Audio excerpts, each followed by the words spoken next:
This is the first of two videos to walk you through and talk about the class notes for linear regression.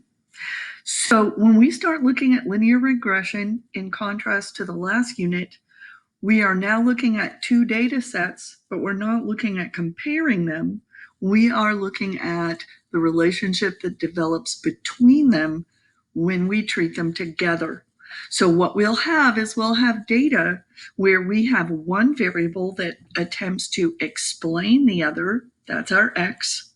We have a second variable that responds to the first one, that's our y. Okay, so the explanatory and the response variables. So you're going to get graphs where you now have two axes and you're looking at how the data behaves.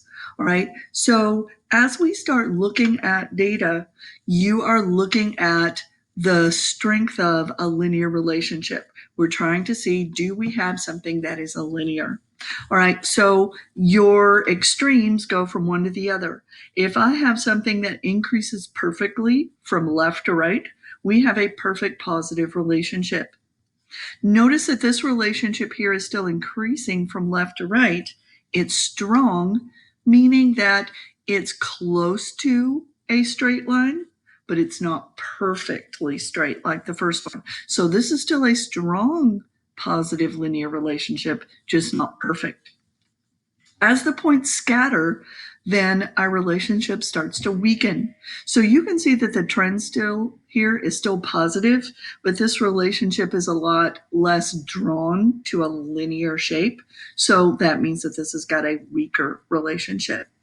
If you just see this flat kind of scattering of points, okay, where you would get a line of best fit or a line to model this that would be sort of flat looking, I don't really have a good linear relationship here. Okay, so I've gone from perfect positive, not as perfect but strong, weaker, no relationship. Now what if our data is negative? Notice that this data is decreasing from left to right, okay? It's not strongly linear, so it's a weak relationship. This one is getting stronger. Notice how much closer it is to a line, a straight line than the others. And then this one, perfectly linear and decreasing from left to right. Okay, so a perfect negative linear relationship. All right, the next set of notes, this talks all about using Stapplet. I've got another video that's going to walk you through Stapplet on the examples, but if you get lost on the video, come back to these notes and start looking at what you're supposed to press and how it's supposed to work. It's pretty intuitive, so this should really help you through it. All right, so once you have graph data, the first thing that you should do is you should look at it. Does it look linear? Does it look curved? What does the relationship look like? Don't fail to take the step of looking at the data. Now, when you graph the data, you're going to get a value R, which is called the correlation. R measures linear strength, okay? R is kind of like along a spectrum, so perfectly positive that we started out on the pictures, you're going to get an R of 1.